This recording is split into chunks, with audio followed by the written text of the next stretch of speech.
past January, I came really close to being on the Dr. Phil show.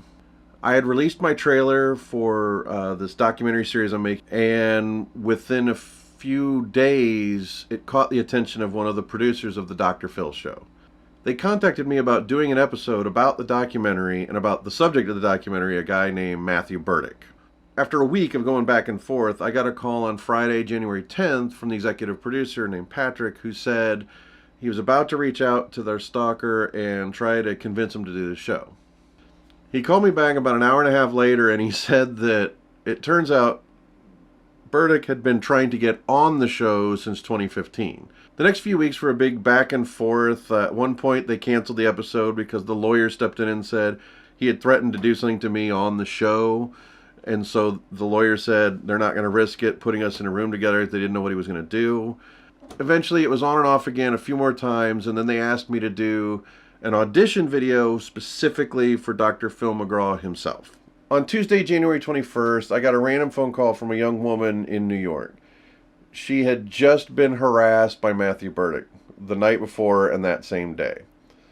At the same time that Matthew Burdick is trying to convince the producers of the Dr. Phil show that he's an innocent victim, this poor girl is being harassed by him. And it turns out that she confessed to me that she had just been the victim of a sexual assault 7 weeks prior with someone she had a restraining order against. She started to ask me, how long you've been dealing with him? 7.5 years. Are the police able to do anything? Not really. Is Facebook gonna get rid of his account? No, not ever. And it was just heartbreaking. This poor girl needed solace, and there was nothing I could say to her because I wasn't going to lie to her. And it was just a really horrible day, and nothing compared to the day this poor girl had. And later that day at about 6 p.m., I got a call from that executive producer, Patrick, to tell me the episode was back on. So originally I was going to be flown out on Friday, January 24th, my birthday, at 7:09 a.m. They canceled my flight at 2 a.m. saying that an unforeseen legal issue had come up with the episode. The episode wasn't fully canceled. They were going to make that determination later on Friday. That was my birthday. Waiting all day to find out yet again, are we doing the episode or are we not doing the episode? Throughout the rest of that day, they requested a lot of specific information around Jane Hitchcock and Diane Diamond, and they wanted police report, court records, anything I had that was more official that they could convince the lawyers and the other producers of the show to move forward. So I found out about 6:30 p.m. on Friday, January 24th, that the episode is officially back on, and I was going to get another flight the next morning at 7 a.m. I got my confirmation at about 10:30 p.m. the night before a 7 a.m. flight that I was going to be on. And in this time, I got a call at 5:30 a.m. confirming I was on my way to the airport. I was picked up by a personal car and a valet. I was taken to this high-end dentist in Beverly Hills who proceeded to, fix my teeth, all paid for by the Dr. Phil show. The thing about that is, I had Austin Powers teeth my whole life. And I've hidden it. Like, whenever I'd smile, I'd put my hand in front of my face to hide it. And after only 45 minutes, this magician did wonders with my teeth. And now, for the first time in almost 50 years on this earth, I'm not ashamed of my smile. From the dentist, they took me straight to the studio for my pre-interview, which is where they do kind of they do little interviews and sound bites that they put on the episode before you get on stage with Dr. Phil. They shot my B-roll.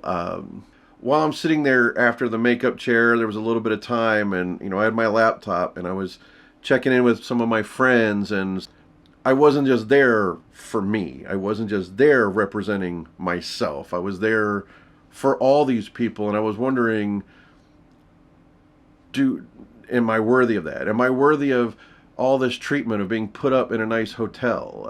They put me up at this Hilton over at the Universal Studios.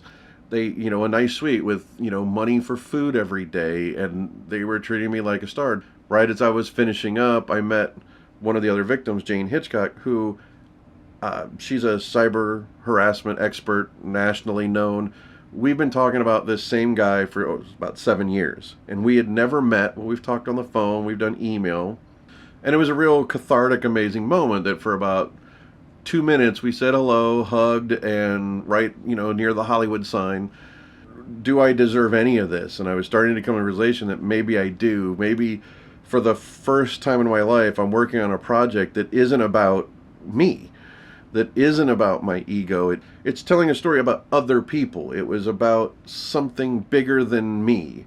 That I felt like, I'm not even the bus driver. I'm just somebody on the bus seeing it through. So at the end of this day, I had a fantastic day shooting footage in LA, in Hollywood, talking to the segment director. During breaks, we showed the whole crew the trailer to the documentary. Then some of them would show me their stuff on YouTube. Like the segment director had worked on a documentary, we watched his trailer. We traded some war stories about making documentaries. Woke up the next morning to a phone call from that executive producer, Patrick. He said the episode is officially and finally canceled.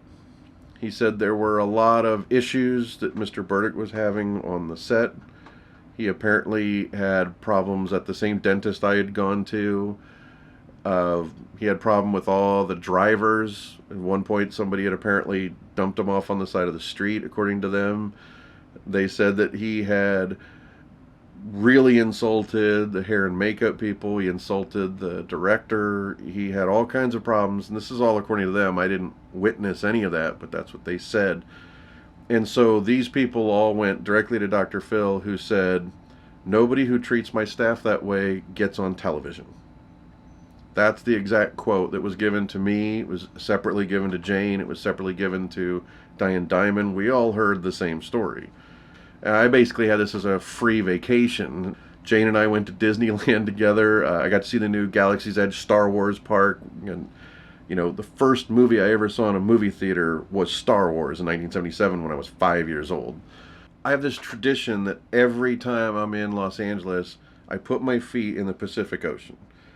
And I almost always do it at Santa Monica Pier, and I got to do that again this time. Every day I had breakfast, lunch, and dinner with a different friend that I know that lives in Los Angeles that I never get to see anymore, and the whole thing was this incredible experience. Even though we never got to do the actual episode, I never met Dr. Phil himself, this whole experience was an enormous validation for what I'm doing with this documentary series. The fact that they spent clearly tens of thousands of dollars because they thought this story was of a national interest, and it's done nothing but made me proud of what me and my team have been doing with this documentary. I cannot wait to show it to everybody. I'm working on it right now, and I just wanted to give this little update on what happened, because a lot of my friends were curious why I was so emotional and why I was so happy at that time. And now that it's completely and officially no more NDAs, nothing going on, there's never going to be an episode of Dr. Phil of this, I just wanted to give everybody the update. Dude,